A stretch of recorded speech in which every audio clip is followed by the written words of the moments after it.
लगभग 3 वर्ष हो गए कि चीन की सेना ने भारत की सरजमी में घुसपैठ की थी।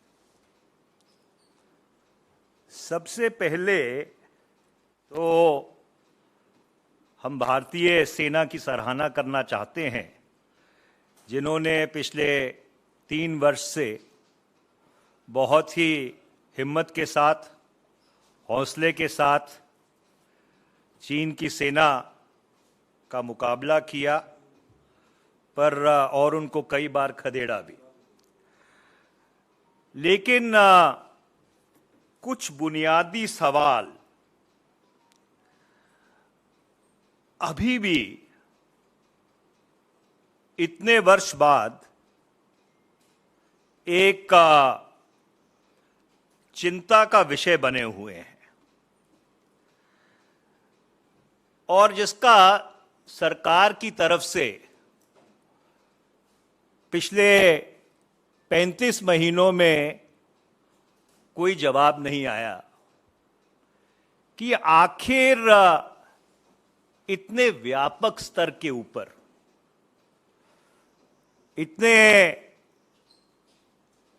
इतनी जगह पे, नियंत्रण रेखा पे ये घुसपैठ क्यों हुई। और ये बात मैं इसलिए आपके संज्ञान में लेके आ रहा हूं कि वर्ष 1993 से शुरू करके वर्ष 2012 तक ये जो लाइन ऑफ एक्चुअल कंट्रोल है, जो नियंत्रण रेखा है, इसको मैनेज करने के लिए एक मूलभूत ढांचा तैयार किया गया था और उसके कुछ जो प्रमुख अंश हैं वो मैं आपके सामने रखना चाहता हूं। 7 सितंबर 1993 को एक agreement of maintenance of peace and tranquillity along the line of actual control, इसके ऊपर हस्ताक्षर किए गए। 29 नवंबर 1996 को agreement of confidence building measures in the military field along the LAC। 11 अप्रैल 2005 को protocol on the modalities of confidence building measures in the military field along the LAC। जनवरी 17, 2012 को agreement on the establishment of a working mechanism for consultation and coordination on the Indo-China border affairs, और 23 अक्टूबर 2013 को border defence cooperation agreement. तो 1993 से शुरू होकर 2013 तक लगभग 20 साल, और इस 20 साल में कांग्रेस की भी सरकारें रहीं,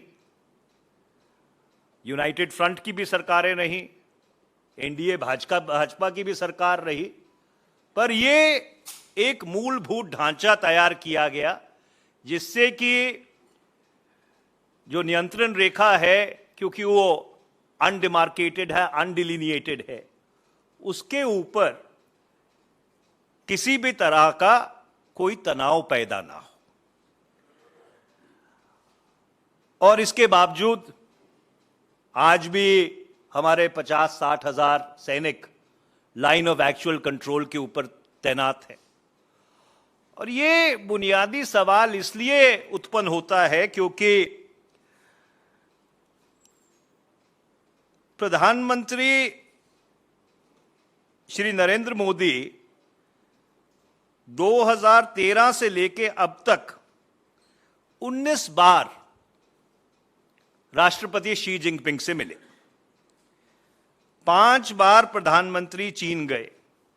शायद कोई भी प्रधानमंत्री 1947 से लेके 2023 तक इतनी बारी चीन नहीं गया होगा।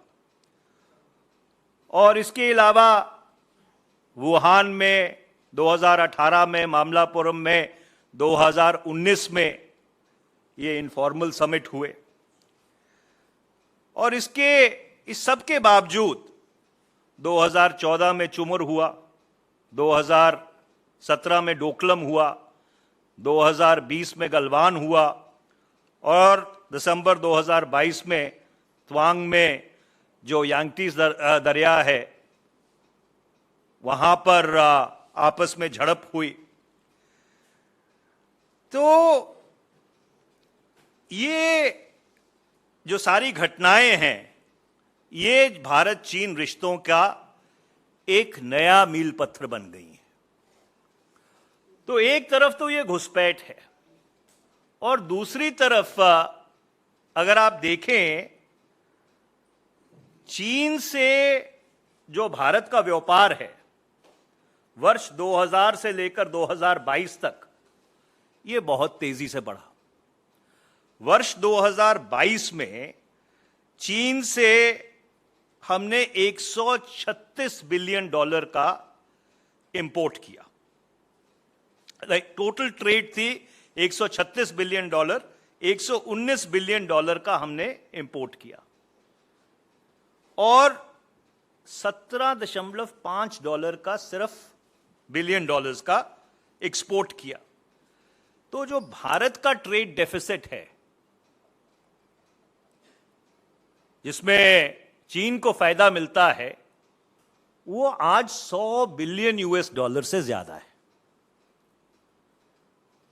तो कहीं ऐसा प्रतीत होता है कि ये जो चीन से घुसपैठ हो रही है इसको किसी तरह हम सब्सिडाइज तो नहीं कर रहे,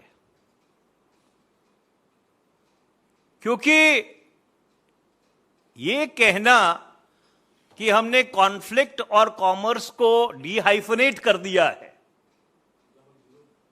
ये किसी भी तरीके से उचित नहीं है जब इतनी भारी संख्या में भारत के सैनिक उन बर्फीले इलाकों में पिछले 3 वर्ष से तैनात हैं।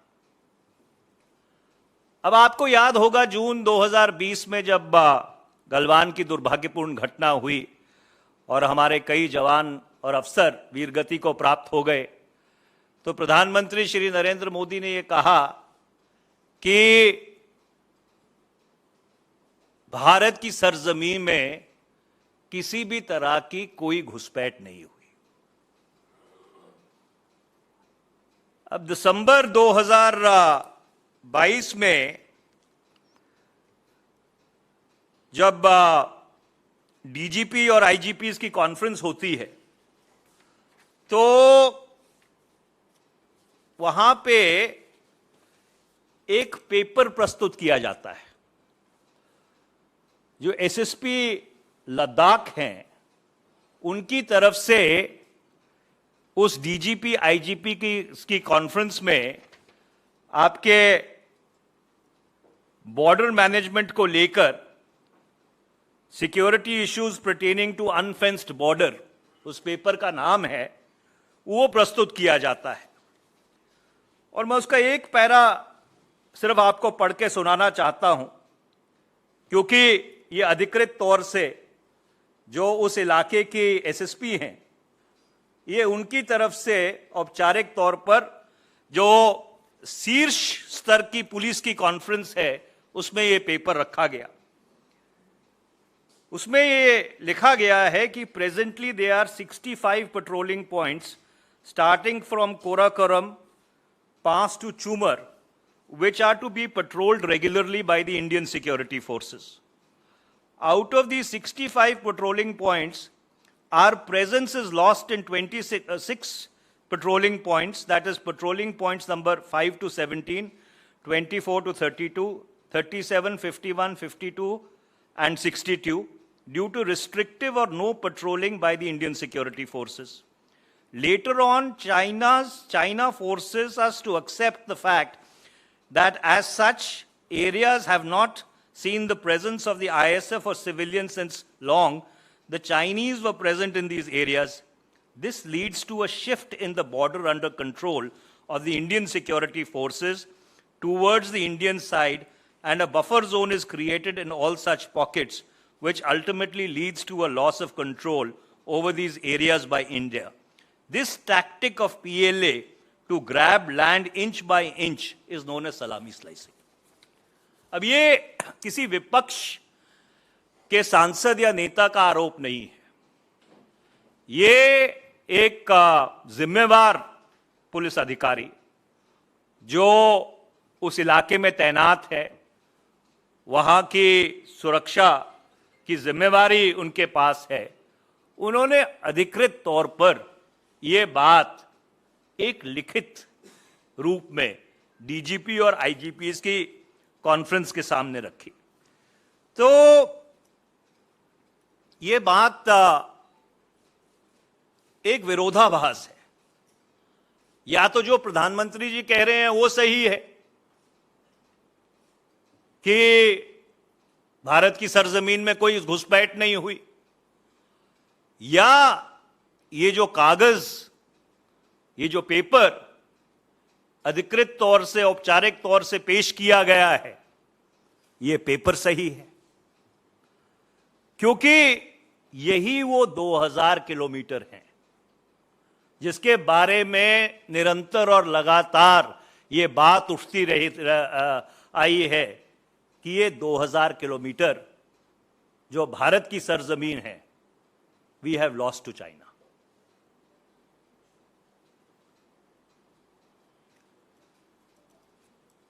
सितंबर 2020 से जब घुसपैठ के बाद पहली बार संसद का सत्र या संसद मिली, तब से लेकर 2023 तक निरंतर और लगातार हर सेशन में लगभग हर दिन हम ये मांग करते आए हैं कि नियंत्रण रेखा पर वास्तविक परिस्थिति क्या है, उसके ऊपर संसद में एक विस्तृत चर्चा की जरूरत है।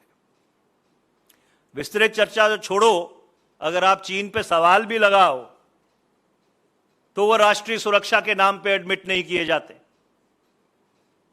56 सवाल तो मेरे ही हैं सितंबर 2020 से लेकर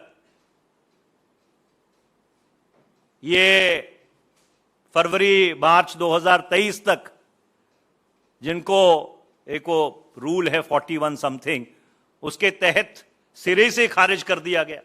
और ये सिर्फ मेरा हाल नहीं है, जितने भी सांसद हैं कहीं सत्ता पक्ष से भी संबंधित है, चीन के ऊपर किसी भी सवाल को एडमिट करने के लिए, जवाब देने के लिए ये सरकार तैयार नहीं है।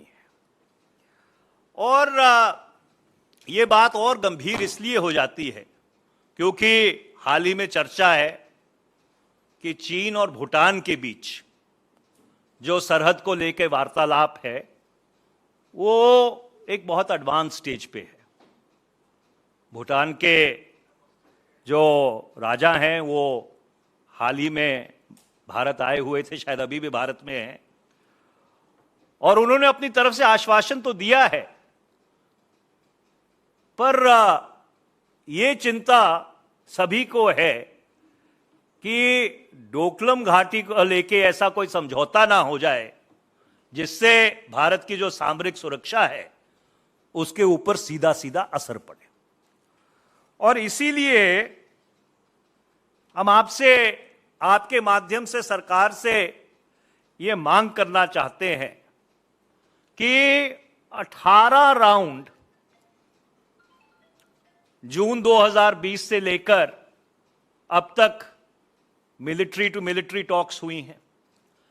अभी फरवरी 2023 में चीन में भारत के जो डिप्लोमैट्स हैं और चीन के डिप्लोमैट्स हैं उनके बीच वार्ता हुई है, इसे working mechanism for coordination of India China border affairs. पर इस सारी बातचीत में क्या निचोड़ निकला है? ये जो चीन में बातचीत हो रही है उसका क्या वेरवा है? सरकार की तरफ से इसके ऊपर ना कभी कोई वक्तव्य आता है, ना कोई प्रतिक्रिया आती है, और संसद में बहस की बात तो आप छोड़ ही दो, जिसे अंग्रेजी में कहते हैं there is an opacity about what is happening.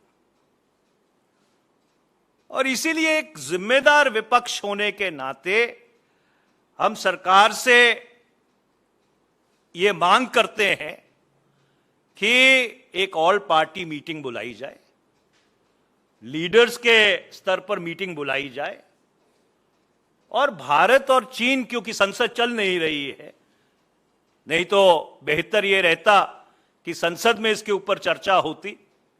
उसकी परंपरा है, जब 1962 का युद्ध चल रहा था तो 7 नवंबर से लेकर 15 नवंबर के बीच 165 सांसद लोकसभा और राज्यसभा में एक व्यापक बहस जो भारत चीन रिश्तों के ऊपर हुई, जो सरहद के ऊपर परिस्थिति थी, तनाव था, उसको लेकर एक व्यापक बातचीत, एक व्यापक बहस संसद में हुई।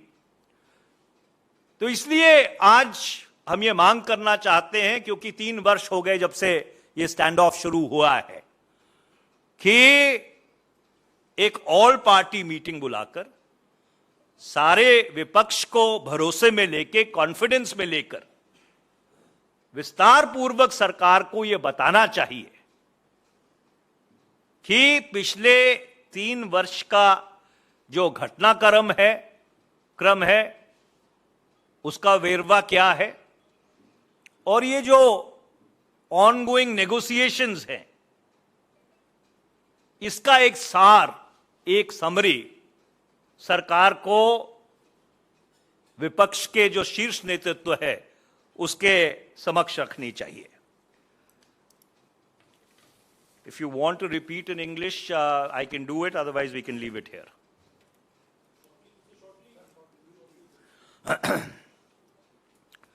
It's been 3 years now since the standoff with China on the line of actual control commenced in the May of 2020.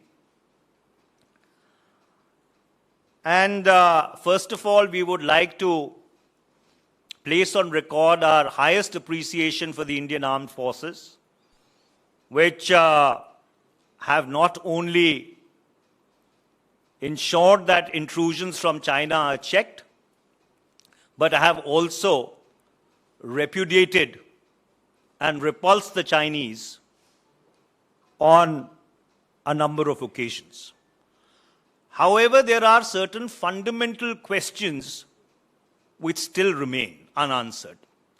And that fundamental question is, how and why did an intrusion or a transgression on such a large scale at multiple points along the line of actual control actually take place?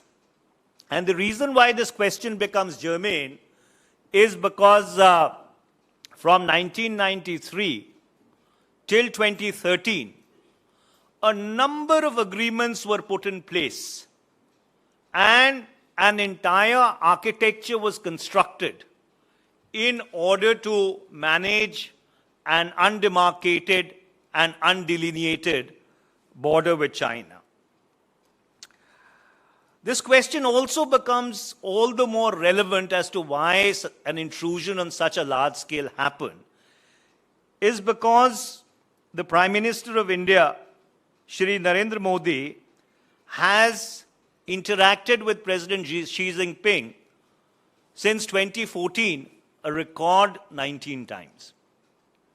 He has visited China 5 times, which is in itself a record, because no prime minister since 1947 has visited China so often. Moreover, there have been these informal summits in Wuhan and Mamallapuram.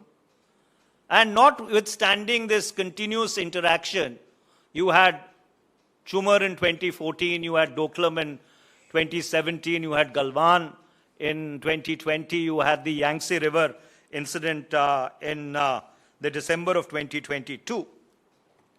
So this is one side of the story. On the other side, the Sino-Indian trade relationship seems to be booming. In the year 2022, the Sino-Indian trade touched $136 billion. India imported from China goods and services worth $119 billion, exported a meager $17.5 billion, and there is a $101 billion trade deficit in favor of China. So the question arises, are we at some level, advertently or inadvertently, subsidizing the transgressions by China?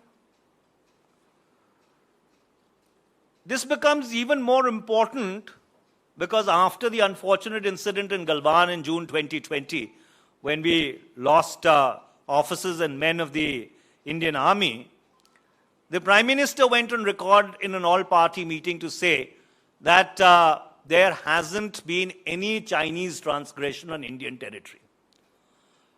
Now, if that statement is correct, you need to juxtapose it with a paper written by the Senior Superintendent of Police of Leh, a paper presented to the Conference of Director Generals of Police and Inspector Generals of Police, but obviously not discussed for obvious reasons, in which it is clearly written that India has lost access to 25 of the 65 patrolling points along the line of actual control.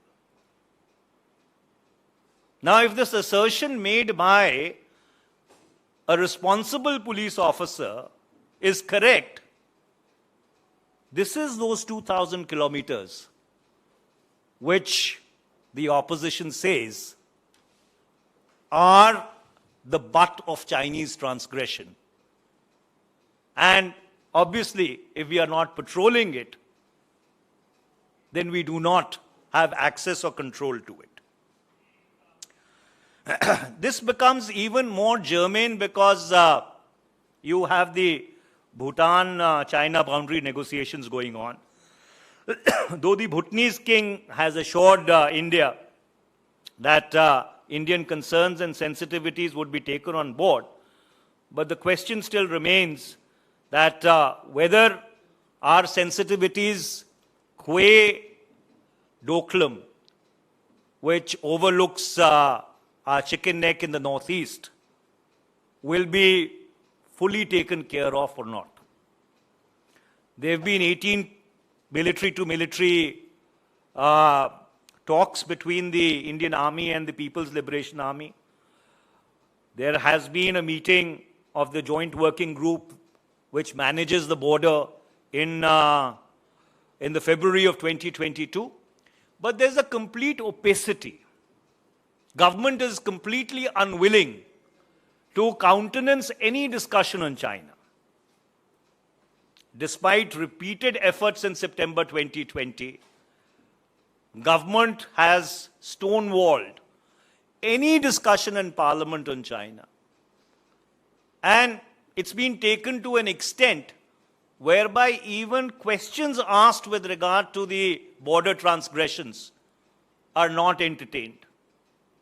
Close to 65 questions that I asked between September 2020 and now have been struck down using a speculous rule. So therefore, under those circumstances, we would like to demand that the government takes the opposition into confidence, convenes a meeting of the senior leaders of the opposition, and comprehensively briefs them about the developments as they have evolved over the past 35 months, and also appraise them as to what is the status of these military-to-military talks, as well as the negotiations which currently seem to be playing out between China and India.